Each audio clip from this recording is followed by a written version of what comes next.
कदाचित यहाँ उल्लेख करते हैं कि प्रभु को भोजन करवाया है सब ब्रजवासियों ने। इंद्र महाराज ने मन में विचार कियो कि मैंने ठाकुर जी को अपराध कर दियो है। पृथ्वी पर देखे तो धूल उड़ रही है ब्रजमंडल में। अब जैसे ही ये बात कही सुखदेव बाबा ने कि इंद्र महाराज ने पृथ्वी पर देखा, पृथ्वी पर धूल उड़ रही थी, तो परीक्षित जी ने फिर प्रश्न कर दिया, गुरु जी हमारे यहाँ तो थोड़ा समय जल की वृष्टि हो जाती है तो कीचड़ हो जाता है, लेकिन आप प्रसंग वर्णन कर रहे हो कि 7 दिवस 7 रात्रि पर्यंत जल की वृष्टि भई, लेकिन फिर भी ब्रजमंडल में धूल उड़ रही थी, तो इतना जल कहाँ गया? तो सुखदेव बाबा वर्णन करते हैं कि राजा, एक बार की बात है, जब प्रभु राम जी अयोध्या के राजा बने, माता जानकी का नियम था कि एक ब्राह्मण देवता को माता रोज भोजन करवाती थी। माता जानकी का नियम था यह। सो माता जानकी प्रभु राघव के सम्मुख उपस्थित भई और राम जी से हाथ जोड़ के बोले, प्रभु मेरी इच्छा है आप ऐसे ब्राह्मण को निमंत्रण दे करके आओ, ऐसे ब्राह्मण देवता को न्योता दे करके आओ जो खूब प्रेम से भोजन करें और खूब प्रेम से हम उन्हें भोजन करवाएं। अभी जो ब्राह्मण देवता आते हैं 1-2 फुलका पाते हैं और हाथ जोड़कर कह देते, मैया भोजन पूर्ण हो गया है हमारा। सो आप ऐसे ब्राह्मण देवता को निमंत्रण देकर के पधारिए जो खूब प्रेम से भोजन करें और खूब प्रेम से हम उन्हें भोजन करवाएं। राम जी मन में विचार किए, देवी अरे ऐसे ब्राह्मण देवता से आपकी भेंट नहीं हुई है वो ही ठीक है, नहीं तो भोजन करवाना ही बंद कर दोगे। लेकिन माता जानकी का बार बार अनुनय विनय देखा राम जी ने, तो माता जानकी के अनुनय विनय को प्रभु राम जी ने स्वीकार किया और सीधे पधारे राम जी श्री अगस्त बाबा की समाधि में। जैसे अगस्त बाबा की समाधि में राम जी पधारे, अगस्त बाबा से बोले, प्रभु महाराज मुझे दास के यहाँ पर भी भोजन करने के लिए पधारिए। अगस्त बाबा ने राम जी की आज्ञा को सिरोधार्य किया है और पधारे हैं महाराज अयोध्या में। जैसे ही अवध में पधारे तो राम जी ने अगस्त बाबा का बहुत स्वागत किया है, बड़ा सत्कार किया है और हाथ जोड़ करके राम जी बोले कि महाराज हमारा ऐसा भाव है कि आज आप भोजन हमारे यहाँ पर करिए। अब यहीं पर माता जानकी भी खड़ी थी। हाँ, माता जानकी सुन रही है। अगस्त बाबा कहते हैं कि प्रभु आप कह रहे हो ठीक है, लेकिन हमारी भोजन करने की बिल्कुल इच्छा ही नहीं है। भूख हो में तो भोजन करें, बिल्कुल हमें बिल्कुल भी भूख नहीं है। हाँ। जैसे ही ये बात कही राम जी ने कहा, नहीं महाराज आपको हमारे यहाँ भोजन करना ही पड़ेगा। हाँ। देखो बहुत सावधानी से सुनिएगा सभी। हाँ, भोजन 2 ही स्थिति में किया जाता है, एक तो अभाव में और एक स्वभाव में। अभाव का अर्थ होता है कि जो भोजन कर रहा हो उसे भूख हो, और स्वभाव जो भोजन करवा रहा है उसका भाव होना चाहिए। 2 ही स्थिति में भोजन करवाया जाता है, अभाव और स्वभाव में। लेकिन अब राम जी का बार बार आग्रह था कि नहीं प्रभु आपको भोजन करना ही पड़ेगा। तो अगस्त बाबा ने कहा चलो ठीक है प्रभु आप इतना ही कह रहे हो तो भोजन नहीं करेंगे, हल्का सा नाश्ता कर लेंगे आपके यहाँ पर। माता जानकी मन में सोच रही कि मैंने तो प्रभु जी से कहा था कि आप ऐसे ब्राह्मण को निमंत्रण देना जो खूब प्रेम से भोजन करे, और इन्होंने इससे को निमंत्रण दिया है कि जिसको इच्छा ही नहीं है भोजन करने की। शुकाचार्य जी महाराज वर्णन करते हैं राजा परीक्षित को कि राजन, प्रभु राम जी की आज्ञा थी, कहा कि देवी ब्राह्मण की व्यवस्था कर दे है, आप भोजन की तैयारी करो। संयोग रहा है, माता जानकी ने प्रसाद बनाया है और अगस्त बाबा का आसन लगाया है रसोई घर के ठीक सामने। जैसे ही रसोई घर के ठीक सामने आसन लगाया, ध्यान दीजिएगा, जहां पहले रस बरसता था उसे रसोई घर कहते थे, आज उसका नाम हो गया है, जहां पर सास और बहू की किचकिच होती रहे उसी का नाम है किचन। पहले प्रेम बरसता था, घर के जितने सदस्य होते थे सब एक ही साथ बैठ करके भोजन करते थे। और कदाचित ध्यान दीजिएगा, भोजन तो परिवार के सभी सदस्यों को साथ बैठकर ही करना चाहिए, इससे प्रेम बढ़ता है। वर्णन करते हैं कि यहाँ पर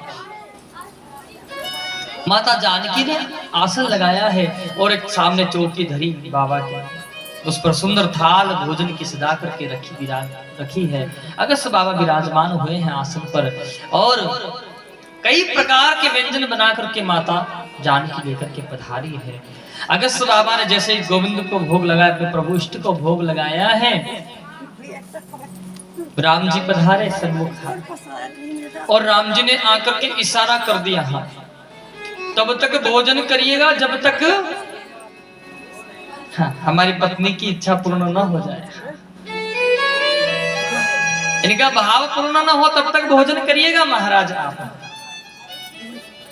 शुकाचार्य जी महाराज वर्णन करते हैं कि राजन, माता जानकी ने भोजन बनाना आरंभ किया है। अगस्त बाबा भोजन कर रहे हैं, सुबह से दोपहर का समय हो गया है माता को भोजन बनाते बनाते, लेकिन अगस्त बाबा का भोजन पूर्ण ही नहीं हुआ है। वर्णन करते हैं कि माता ने कई बार आटा भी गूंथ लिया है। हाँ, सुबह से जैसे ही शाम का समय हुआ है, अगस्त बाबा अखंड भोजन कर रहे हैं और माता जानकी ने 10 बार आटा गूंथ दिया, लेकिन अगस्त बाबा का भोजन पूर्ण नहीं हुआ है।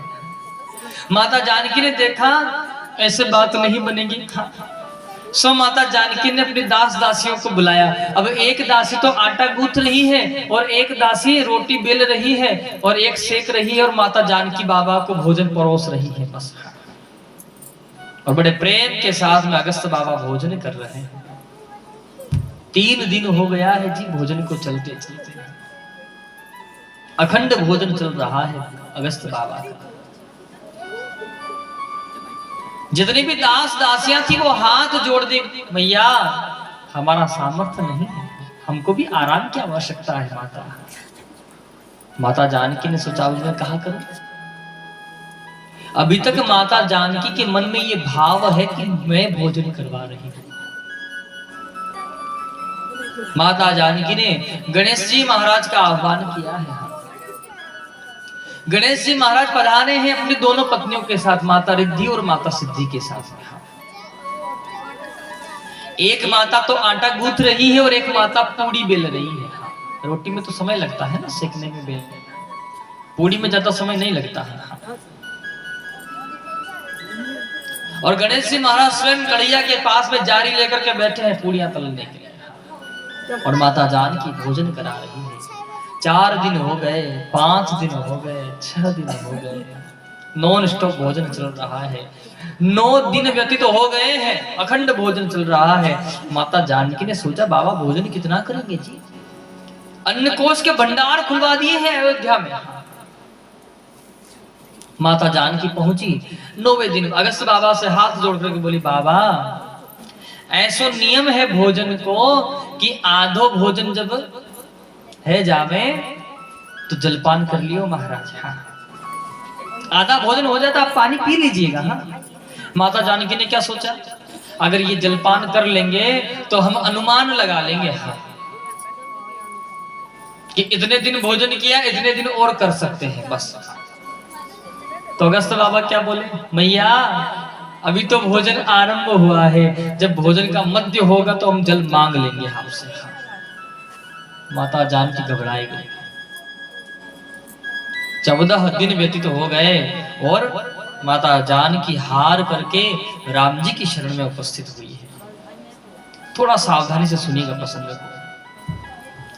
अभी तक माता के मन में ये भाव है कि मैं भोजन करवा रही हूं हाँ। और जहां मैं शब्द का प्रयोग होता है वहां परमात्मा साथ नहीं देते हैं।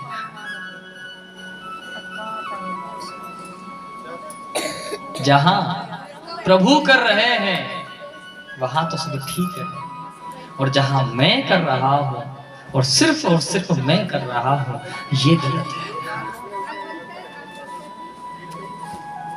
मैं शब्द का प्रयोग न करें। यहां पर माता का आज वो जो अभिमान था कि मैं भोजन करवा रही हूं, आज वो नष्ट हो गया। राम जी की शरण में पहुंची और हाथ जोड़ करके बोली, प्रभु मेरे श्रद्धा और मेरे विश्वास के 2 पांव थे और वो दोनों पांव टूट गए हैं। अब मेरा सामर्थ्य नहीं है और भोजन करवाने का, कृपा करो प्रभु आप। जैसे राम जी से हाथ जोड़कर प्रार्थना करी, तुरंत ही राम जी पहुंचे और जाकर के अगस्त बाबा को इशारा कर दिया बस। ये तो सब राम जी के कहने पर तो लीला चल रही थी हाँ। जैसे ही राम जी ने इशारा किया, अगस्त बाबा ने तुरंत कह दिया, मैया हमारा भोजन पूर्ण हो गया है, लाओ जलपान कराओ। जैसे ही ये बात कही, अब राम जी माता जानकी की ओर देख रहे हैं और माता जानकी राम जी की ओर देख रही है। राम जी ने कहा, देवी देख का रही हो, जलपान कराओ महात्मा जी को। जैसे ही जब बात कही तो वर्णन करते हैं कि माता जानकी ने हाथ जोड़ करके कहा, प्रभु अगर 1-2 गगरे से प्यास बुझ जाती तो मैं पानी पिला देती, लेकिन अयोध्या के 4-6 कुएं खाली हो जाएंगे, लेकिन बाबा की प्यास पूर्ण होने वाली नहीं है, बुझने वाली नहीं है। तब राम जी ने हाथ जोड़कर अगस्त बाबा से कहा, बाबा आप तो संत हो, महात्मा हो प्रभु, आप तो एक जन्म में आप, एक युग में आप भोजन करने का सामर्थ्य रखते हो, तो दूसरे युग में जलपान करने का सामर्थ्य भी रखते हो आप। अभी मैं राम बन करके आया हूं तो केवल आपके लिए भोजन की व्यवस्था है, जब मैं शाम बन करके आऊं तब आपके लिए मैं जलपान की व्यवस्था करूंगा, तब आप पधारिएगा, मैं अवश्य ही आपको भोजन जलपान करवाऊंगा महाराज।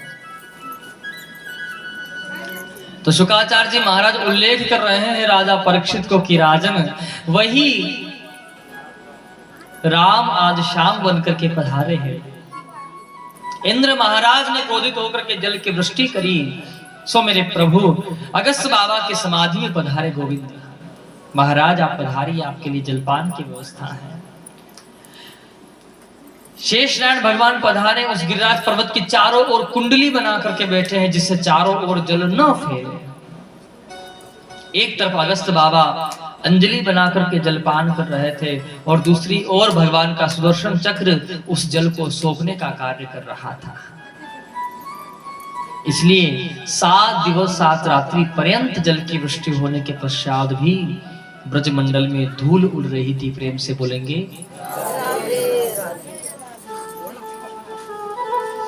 सुखदेव बाबा वर्णन करते हैं कि राजा इंद्र